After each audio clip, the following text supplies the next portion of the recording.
오늘 우리에게 주신 하나님의 말씀은 에베소서 6장입니다. 에베소서 6장 18절부터 20절까지 함께 볼 건데요.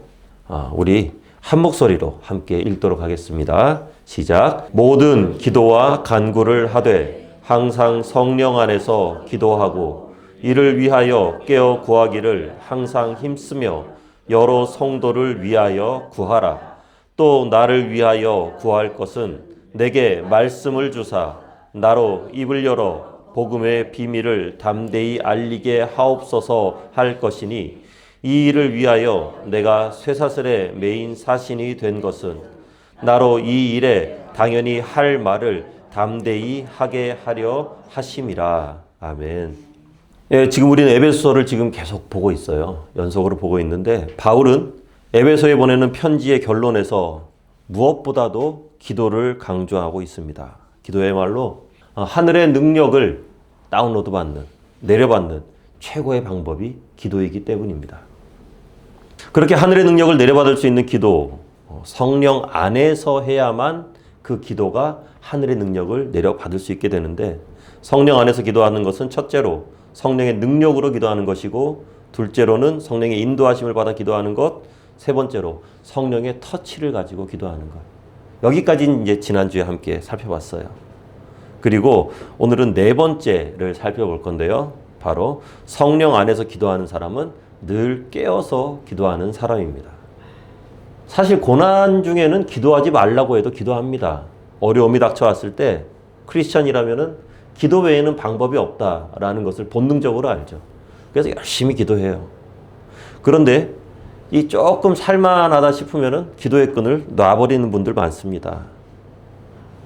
하지만 우리가 잘 생각해야 될 것은 기도는 내 인생이 힘들 때 하나님께 울리는 무슨 비상벨처럼 그런 게 기도가 아니거든요. 기도는 내 인생이 힘들 때나 좋을 때나 기쁠 때나 안 풀릴 때나 언제나 하나님을 향해서 안테나를 이렇게 딱 바짝 치켜 올려놓은 마치 꼭 무전기와도 같은 그런 것이 바로 기도입니다. 영적 전쟁을 치르는데 하나님과의 커뮤니케이션을 원활하게 해주는 그런 무전기 같은 그런 역할이 바로 기도죠. 전쟁을 하면서 총보다도 더 귀한 게 이 무전기입니다. 정보를 잘 알아야 돼요. 제가 무전병이었습니다. 그래서 무거운 무전기 메고 이렇게 훈련도 많이 다니고 그렇게 해봤는데 항상 저는 소대장 옆에 아니면 중대장 옆에 따라다녔어요. 그러면서 어디선가 무전이 오면은 어떤 정보를 계속적으로 알려줬죠. 현재 상황을 사령부로 보고를 하면은 사령부로부터 작전 지시가 내려오죠. 그러니까 지금 꼭 치면 이길 것 같아요. 느낌상. 지금이니? 지금이야? 지금 치면 이길 것 같아요. 근데 사령부에서는 스탠바이. 지금은 아니다. 라고 합니다. 어떨 때는 숨죽이고 가만히 숨어 있어야만 될 것 같은데 사령부에서는 지금 진격하라고 그래요. 그런데 희한하게 사령부의 말을 들으면 이깁니다. 왜냐하면 사령부는 지금 내가 보는 것만을 보고 있는 게 아니라 모든 전체 판을 다 보고 있기 때문이죠. 하나님이 우리의 삶을 통해서 기도로 그렇게 역사하시는 거예요. 기도는 하나님과 나 사이를 이어주는 유일한 방법입니다. 그런데 오늘 방금 나눈 말씀에 보면 항상 깨어있으라 라고 하죠. 깨어있어야 됩니다. 왜냐하면 사탄이 그 무전 사이에 살짝 끼어 들어와요. 그래가지고 무슨 꼭 보이스피싱 하듯이 그렇게 합니다. 이상한 오더를 무전을 통해서 자꾸 이렇게 내려요. 쓸데없는 싸움을 싸우도록 만들고 싸워야 될 시간에 싸우지 못하도록 만들어버리는 것이 사단의 전략이죠. 그런데 이 보이스피싱에 넘어가는 사람들이 있습니다. 딱 걸리는 사람들이 있습니다. 어떤 사람이 걸리냐면은 사령부하고 교신을 하기는 하는데 가뭄에 콩나듯이 교신하는 사람들. 어쩌다가 한 번씩 그렇게 교신하는 사람들. 이게 사령관의 목소리인지 사탄의 목소리인지 하나님의 음성인지 아니면 내가 하고 싶은 건지 분간이 안 돼요. 기도를 안 하다 보니까. 한 달에 한두 번 겨우 하나님 앞에서 기도하는 사람들, 이거 분간하기 힘듭니다. 하지만 매 시간 단위로 매 분 단위로 사령부에 오더 받는 사람들, 이 사람들에게는 보이스피싱 해봐야 금방 걸리죠. 알거든요. 바로 알거든요. 그래서 깨어 기도하라 라고 이렇게 말씀하는 겁니다. 물론 이게 쉽지 않습니다. 베드로도 그랬죠. 기도하다가 자버렸어요. 피곤해서 자버려요. 그렇게 기도할 때 반드시 기도를 해야 할 때 잠을 자니까 나중에 위기 상황이 찾아왔을 때 어떻게 합니까? 하나님의 뜻대로 행동하는 게 아니라 자기 칼을 꺼내서 휘둘러 버려요. 위기 상황이 왔을 때 자기 칼로 휘두르죠. 기도해야 할 때 기도하지 않고 잠을 자버리면 위기 상황이 찾아왔을 때 자기 방법으로 대응합니다. 충동적으로 말하고 감정적으로 행동해요. 시험에 들지 않게 깨어 기도하라. 이 말씀은 바꿔 말하면 깨어 기도하지 않으면 시험에 들 수 있다. 이게 목사라고 해서 장로라고 집사라고 권사라고 그 누구도 안심 못하는 겁니다. 이 다윗처럼 영성이 깊은 사람도 금방 무너져 버리잖아요. 우리 같으면 어떻겠어요? 느헤미야가 성벽을 쌓으면서 한 손에는 삽을 들게 하고 한 손에는 병기를 들게 합니다. 그렇게 하면서 성벽을 재건하도록 하죠. 느헤미야가 이렇게 할 수 있었던 것, 이것은 바로 느헤미야는 깨어서 기도하는 사람이었어요. 늘 기도하는 사람이었기 때문에 이게 가능합니다. 언제나 하나님께 기도해야 돼요. 우리가 살아가다 이 교통사고가 나는 장면들을 보면은 교통사고 날만 하니까 납니다. 거의 보면은 90% 이상은 운전하다가 딴짓하다가 교통사고가 나요. 특히 여자분들, 이 제주도도 그런 분들 아마 많을 것 같아요.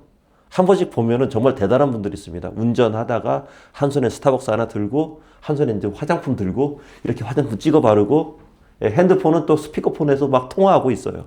출근 시간에 보면은 정말 대단한 분들이 많습니다. 야, 어떻게 그렇게 어마어마한 스킬을 보여주죠.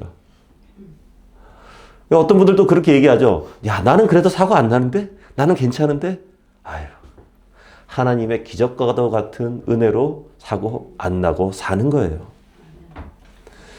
그런 상황 가운데 일반적으로 다 사고 나요. 그리고 큰일을 치를 수밖에 없습니다. 기도도 그렇죠. 하나님의 음성을 제대로 듣기 위해서는 지방방송 다 꺼야 돼요. 우리의 신경을 분산시키는 것들, 기도할 때는 기도의 안테나를 딱 하나님께만 고정시켜 놔야만 합니다. 그래야만이 그 온전하면서 세미한 음성을 우리가 들을 수 있게 되죠. 그리고 보이스피싱도 판별할 수 있게 돼요. 그 세미한 음성 하나도 놓치지 않겠다고 하나님께 딱 집중하면서 기도할 때 사탄은, 그리고 가짜는, 그리고 내 음성은, 나의 욕구는 금방 다 드러나게 됩니다.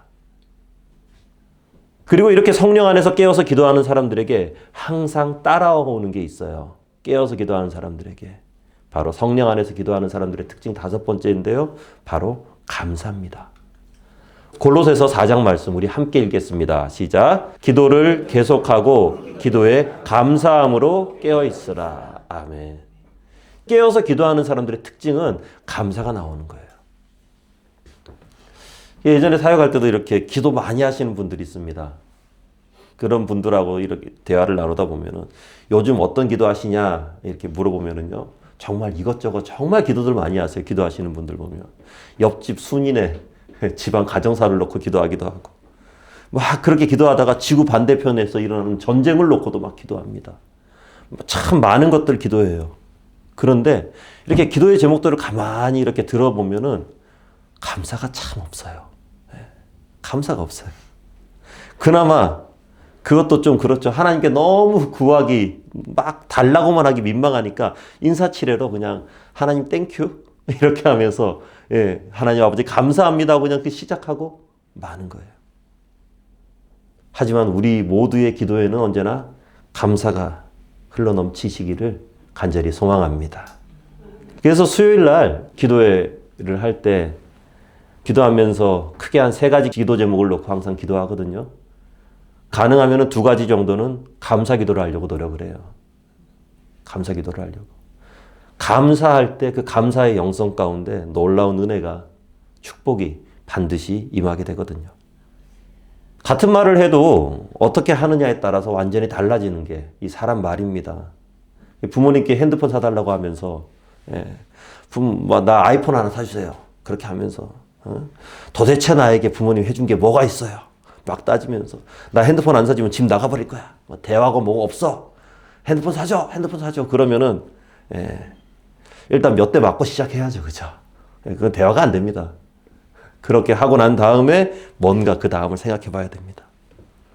그런데 갑자기 자녀가 찾아옵니다. 찾아와서 우리를 위해서, 나를 위해서 헌신하고 희생하신 아버지 감사합니다. 그래서 갑자기 막 이렇게 막 어깨를 주물러요. 딸내미들 막 와서 막 그 조망만한 손으로 막 아빠 고마워 하면서 막 어깨를 막 주물러 주는 거예요. 그리고 엄마한테 가서 엄마 너무 고마워. 오늘 저녁 너무 맛있었어. 빨래는 내가 갤게 하면서 막 빨래도 개고 엄마 대신 청소도 막 한다 그래요. 그러면은 부모님들은 일단 겁부터 납니다. 아, 이번에 좀 큰 게 오는구나. 좀 크구나 이번에. 어떤 목사님이 하신 말씀인데요. 불평과 불만은 세상의 언어이고 감사는 하늘의 언어다 라고 이렇게 말씀하시더라고요. 우리가 기도는 누구에게 하는 겁니까? 하나님께 하는 거잖아요. 그러면은 우리도 하늘의 언어를 사용해야죠.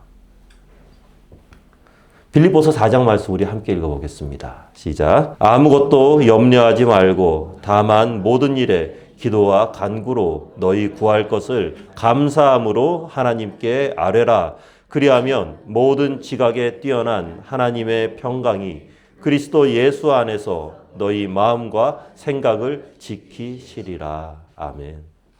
감사해야 하는데도 감사하지 않는 사람들이 있습니다. 그런 사람들을 보고 우리는 보통 후한무치한 사람이다. 낯짝이 두꺼운 사람이다.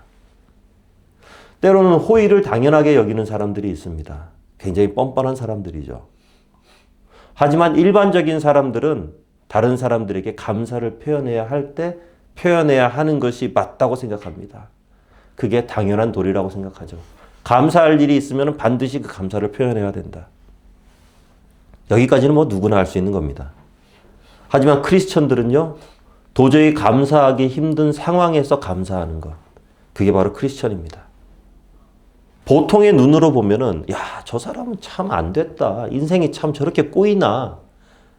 야, 저 진짜 좀, 저 사람 좀 그래. 저주받은 상황에 가깝다고 할지라도요. 예를 들면 이런 거죠. 형들에 의해서 노예로 팔려가는 사람. 이 사람은 진짜 그 인생 참 저주받은 인생입니다. 열심히 공무원으로 일했습니다. 80평생을 공무원으로 열심히 일했는데 그 마지막에 사자굴에 떨어져서 죽게 생긴 사람도 있죠. 동물의 먹이가 되라고.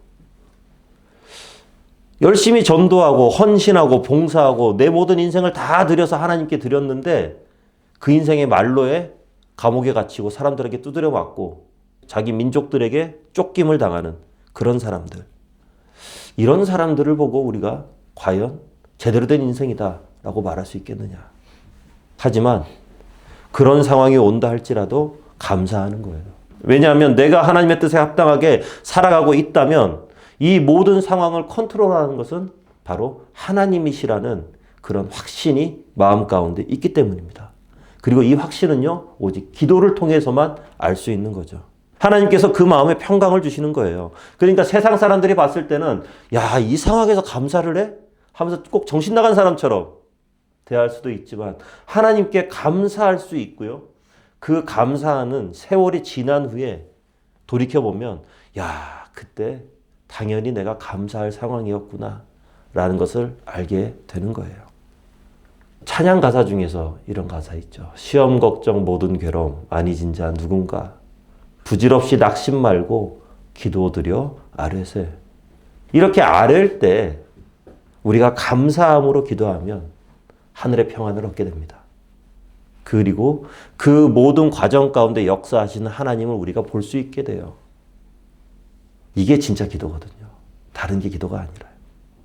기도하는 사람은 문제 없는 삶을 살아가는 게 아니라 문제에 휘둘리지 않는 삶을 살아가는 사람이 기도하는 사람이죠. 그런 평강이 우리 모두에게 있기를 주님의 이름으로 축원합니다. 자, 다음으로 성령으로 기도하는 사람은 꾸준히 기도하는 사람이에요. 18절 말씀을 보면은 항상 힘쓰라. 영어 성경을 보니까 이렇게 돼 있어요. Always keep on praying. 항상 기도하라는 거예요. 그리고 그것을 계속 유지하라는 거죠. 유지하라는 거죠. 이제 전 세계에 소문이 난 게 한 개 있죠. 바로 한국 사람들 성질 급한 거. 성질머리 급한 한국 사람들. 코리안 스타일이라고 하는 몇 가지가 있는데 그 중에서 한 가지가 뭐냐면은 엘리베이터 타면 닫힌 버튼만 이렇게 다 문드러져 있잖아요. 그게 전 세계 우리나라만 그렇대요. 그거 막 누르는 거죠. 외국 사람들이 처음에 보면 굉장히 신기해하다가 자기가 고국으로 돌아가면은 혼자 그거 누르고 있대요. 빨리. 안 되면 되게 빨리 뭐든지. 이게 한국 사람입니다. 그래서 기도할 때도 하나님께 데드라인 딱 정해드리는 사람들 굉장히 많습니다. 하나님 이번 주까지 해결해 주셔야 됩니다. 하나님 이달 말까지는 어떻게 이 이상은 안 됩니다. 하나님. 그러면서 하나님께 데드라인 딱 정해드리죠. 기도 응답까지 좀 기다려야 되는데 한국 사람들이 성격상 이게 굉장히 힘들어요. 어렵습니다. 예수님께서 천국 가시면서 제자들에게 땅끝까지 가서 제자를 삼으라. 복음을 전하라.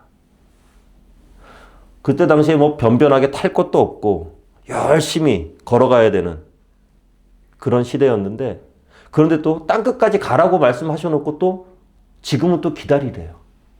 가지 말으래요. 그러면서 내가 너희에게 약속한 것을 기다리라. 아이러니죠. 엄청난 사명을 주셨는데 그 사명을 당장 해도 지나치지 않은 건데 예수님께서는 기다리래요. 또. 왜냐하면 그 사명은 네가 할 수 없는 것이기 때문입니다. 우리 힘으로는 전혀 할 수 없는 거예요. 성령을 기다리라는 거죠. 이런 거죠. 미국 가고 싶다고 해서 지금 당장 나는 미국을 가야 돼 하면서 저기 뛰어가서 저기 함덕 해수욕장 가서 풍덩 빠져가지고 헤엄 열심히 치면은요 함덕 해수욕장도 못 벗어나고 사람들에게 끌려 나옵니다. 살려주셔서 감사합니다.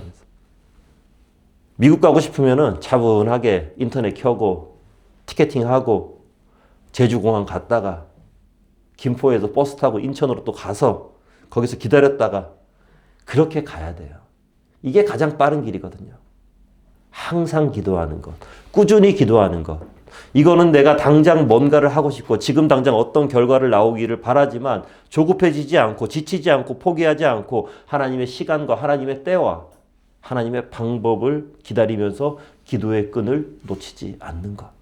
이것이 바로 항상 기도하는 거예요. 나의 계획과 나의 시간을 내려놓고 성령의 기름 부음을 사모하면서 포기하지 않고 매일매일 기도하는 거죠. 그분의 임재가 있을 때까지요.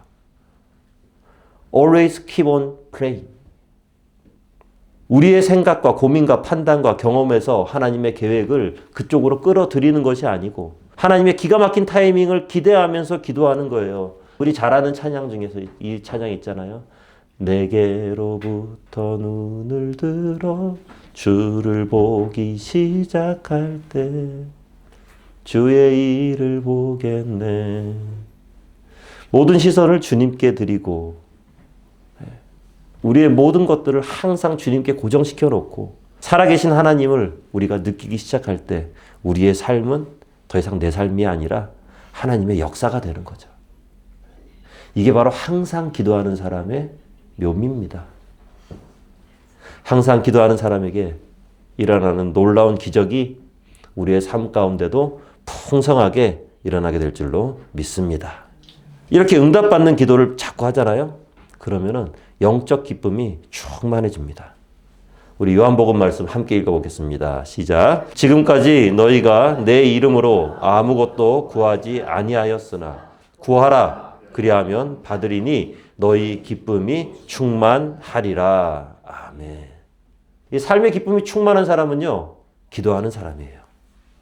반대로 얘기하면 기도하는 사람은 삶의 기쁨이 충만한 사람입니다. 예수를 믿기는 믿는데 항상 보면 여기 미간이 이렇게 여기가 쫙 조여지는 사람들이 있습니다. 기도 안 하는 사람이에요. 기도를 안 하니까 그런 거예요. 나는 하루에 뭐 기도를 열몇 시간을 하고 40일 금식 기도를 몇 번을 하고 중보기도 모임을 몇 개를 나가고 전 그런 거 별로 그렇게 믿지 않습니다. 제가 보는 건요, 보통 그 사람의 얼굴을 봐요. 얼굴을 봐요. 기도하는 사람은요, 얼굴을 보면은 기쁨이 있어요. 편안함이 있어요. 즐거움이 있어요. 기도를 하긴 하는데 제대로 된 기도를 하지 않으면은 얼굴에 기쁨이 있을 수가 없죠. 성도님들 얼굴이 가장 빛날 때가 언제인 줄 아세요? 기도에 마치고 집에 가실 때예요. 그때 성도님들의 얼굴이 가장 빛나요. 수요일날 기도회 마치고 이렇게 집에 가는 모습이 가장 빛나는 모습입니다. 본인들은 모르죠. 예. 본인들은 몰라요. 하지만 영적 보톡스 한 대씩 탁탁 맞고 가는 거예요. 주름 쫙쫙 펴집니다.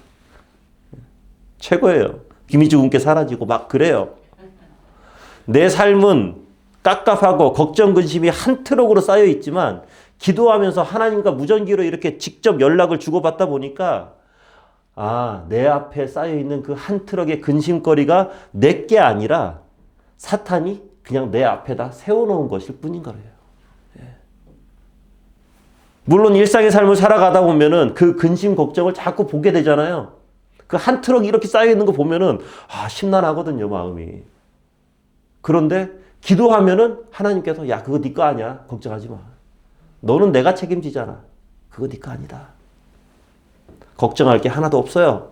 얼굴에 주름 쫙 펴지는 거예요. 우리 애기들 보세요. 얼굴이 얼마나 땡글땡글해요.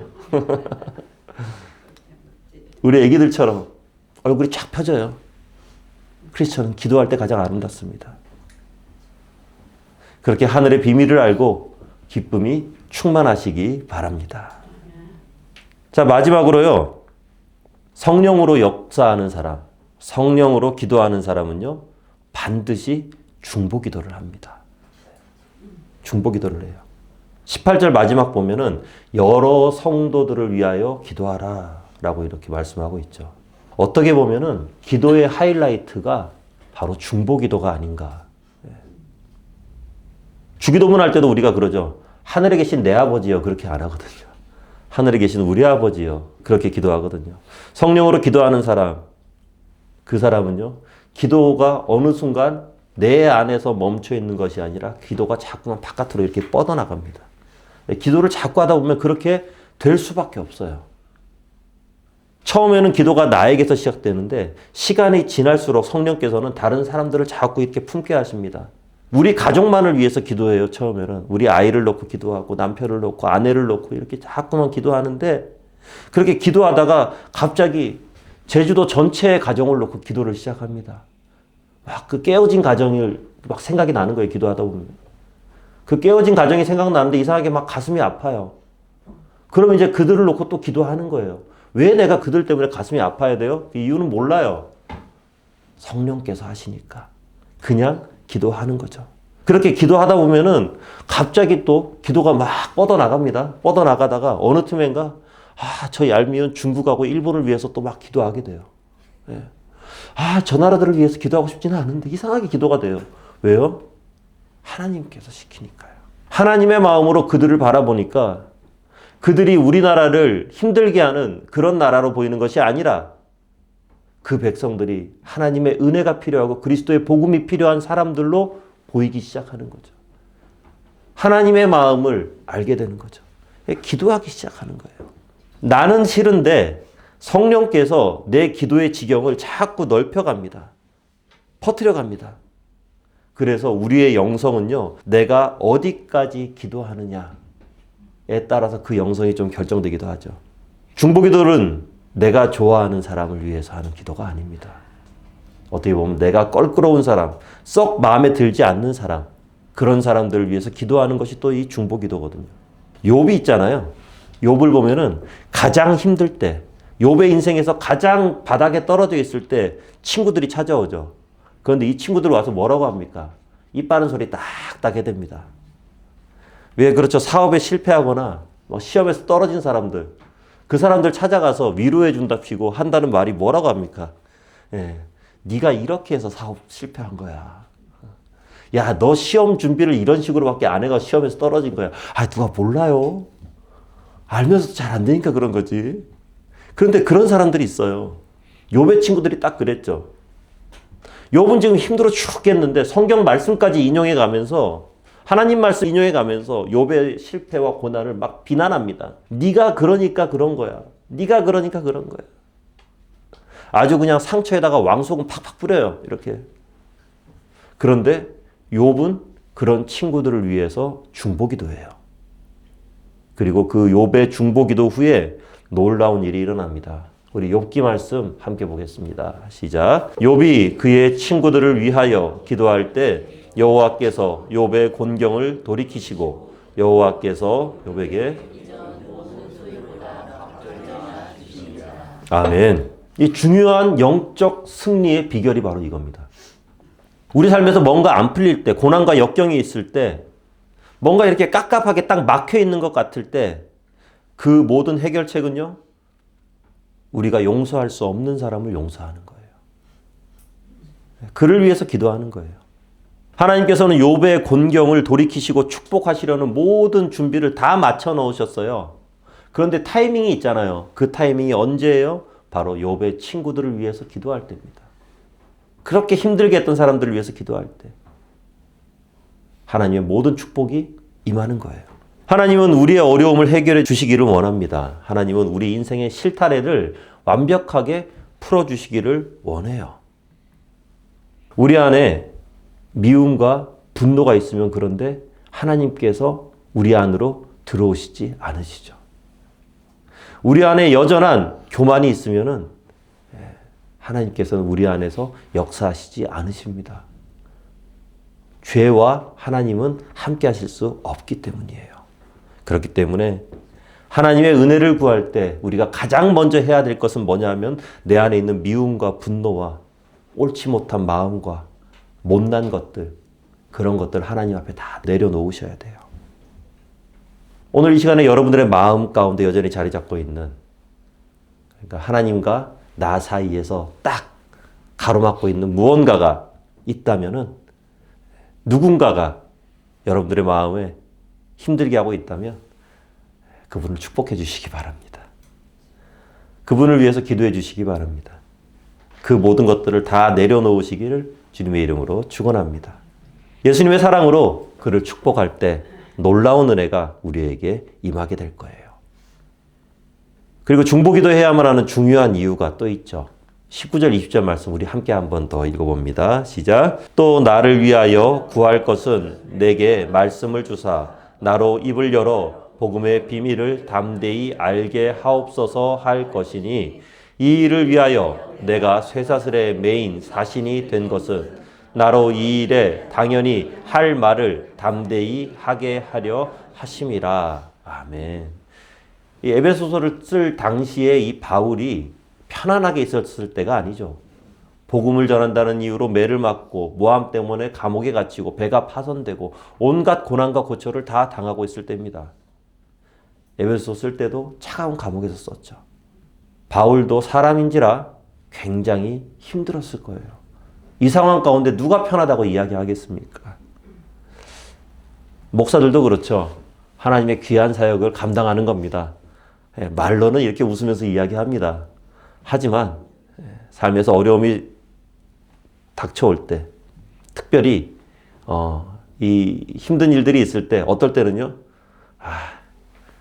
도망치고 싶은 그런 생각이 들 때가 왜 없겠습니까? 다 그래요.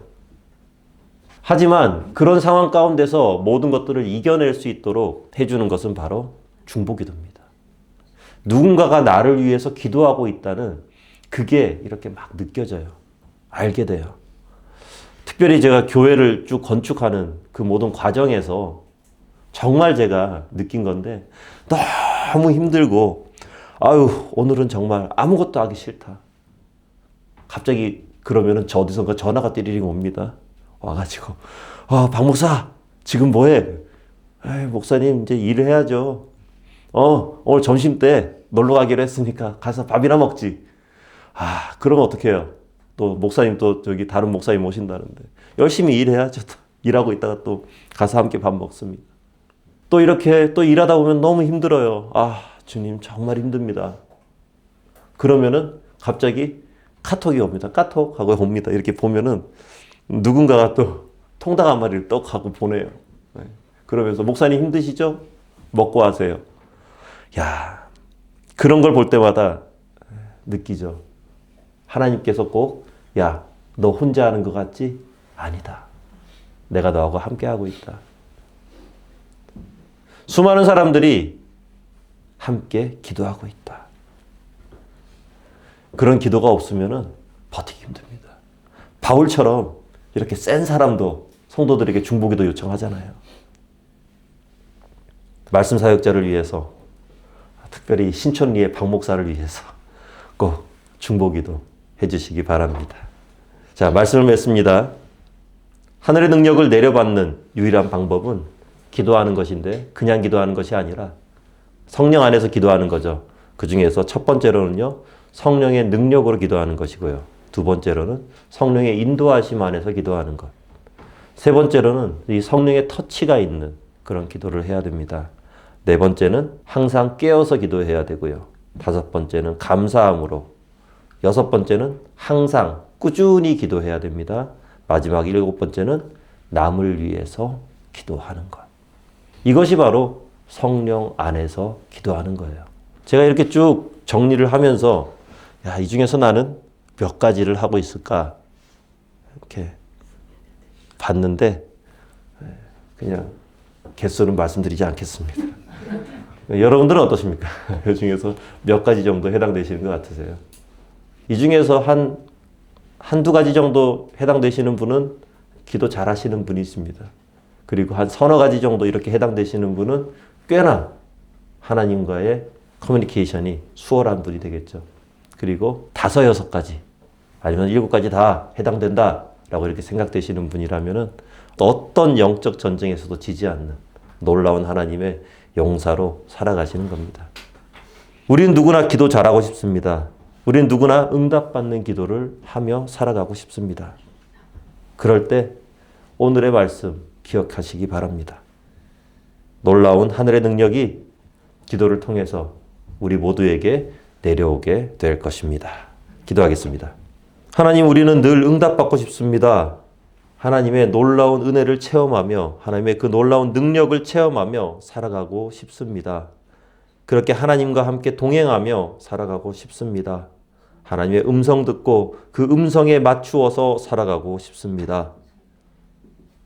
하나님, 오늘의 말씀 우리 모두 기억하도록 하여 주시옵소서. 성령의 능력으로 성령의 인도하심 따라서 성령의 터치가 있고 늘 깨어 기도하며 감사함으로 항상 꾸준히 그리고 남을 위해서 하나님의 마음을 품고 기도하는 우리 모두가 되도록 하여 주시옵소서. 놀라운 응답받고 놀라운 능력으로 살아가는 우리 모두 될 줄 믿사오며 예수님 이름으로 기도합나이다. 아멘.